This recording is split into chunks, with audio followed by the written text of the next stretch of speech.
আসসালামু আলাইকুম, সবাই কেমন আছেন? আশা করছি ভালো আছেন। এইখানে রিফা সাদিয়াকে লিপস্টিক দিয়ে দিচ্ছিল। আজকে আমরা সবাই মিলে গোলাপগ্রাম ঘুরতে যাব, আর আমরা কিভাবে গোলাপগ্রাম যাব ড্যাফোডিল থেকে সেটাই আপনাদের সাথে শেয়ার করব।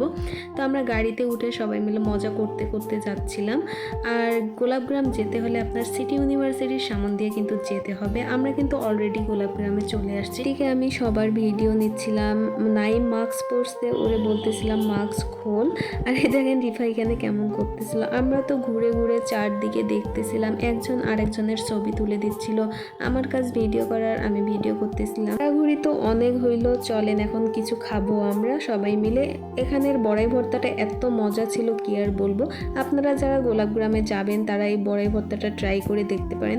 প্রথমে ভাবছিলাম যে খাবো না, তারপর একবার খেয়ে দেখি না অনেক মজা লাগতেছিল। এরপর আমাকে রিফা একটা ফুলের তোড়া কিনে দিয়েছিল। এইদিকে সবাই মিলে গল্প করতেছিল। আমি সাদিয়া নাইম সবাই মিলে হাঁটতেছিলাম আর ভাবলাম যে একটু একটু করে ভিডিও করে নেই। একটু পরেই ফাঁদ যেন উকি দিয়ে দেখতে সাদিয়া তো গান বলতেছিল, গোলাপ ফুলের কাটা আমার বন্ধু সাদা মাটা। আসলে আমাদের বন্ধুটা কিন্তু অনেক সাদা মাটা, মানে অনেক ভালো একটা ছেলে। তো এখানে দাঁড়ায় দাঁড়ায় আরও আমরা খাচ্ছিলাম, মানে বড় ভর্তা খাচ্ছিলাম আরও একটা নিচে। ভর্তাটা সত্যি অনেক মজা ছিল। আর গোলাপ বাগানের ভিতরে আপু ভাইয়াগুলা টিকটক করতেছিল। একটু একটু করে ভিডিও না করলে কি হয় বলেন তো, মানে চরম বিনোদন দিচ্ছিল। আর আমরাও বিনোদন নিচ্ছিলাম। আর এইদিকে আমাদেরও ভিডিও করতেছিল। আমি ফুলটা দিয়ে একটু ঢং করতেছিলাম। ঢং করতে আমার অনেক ভালো লাগে। আপনারা কারা কারা ঢং করতে জানেন একটু কমেন্ট করে জানাবেন।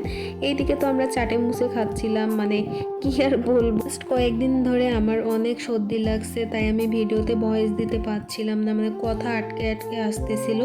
আর আমরা যেখানেই যাই আমরা কিন্তু অনেক মজা করি ফ্রেন্ডরা। আপনারা সময় বের করে ফ্রেন্ডদের সাথে ঘুরবেন, দেখবেন মন অনেক ভালো থাকে। আসলে এই সময়টা কিন্তু পরে আপনারা আর গ্রামে যে দেখি সব ভার্সিটির স্টুডেন্টগুলাই গেছে, মানে আমাদের ভার্সিটি থেকে আসছে আর দূর দূর থেকে মানুষ ঘুরতে আসছে, মানে এত পরিমাণ ভিড় ছিল, হাঁটাই যাচ্ছিল না।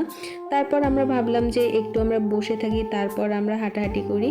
এই তো আমরা বসে এখন চা খাবো। কিন্তু গাইজ এখানে চায়ের দোকানের চা এত বাজে ছিল কি আর বলবো, মানে 20 টাকা করে একদম আমাদের চলে গেছে। আমরা চা খেয়ে তো ব্যাড রিভিউ দিয়ে চলে আসছে। সবাই বলতেছিলাম এর চেয়ে আমরা ভার্সিটির পাশে চা খাইলেও মানে ভালো লাগতো, মানে আমাদের ভার্সিটির পাশে চাগুলা কিন্তু অনেক মজা লাগে আর কি। এই তো আমরা ক্যাম্পাসে চলে আসলাম। এখানে লেক পাড়ে বসে বসে সবাই আড্ডা দিচ্ছিলাম। আর আজকের ভিডিওটা এখানেই শেষ করছি। সবাই ভালো থাকবেন, সুস্থ থাকবেন, আল্লাহ হাফেজ।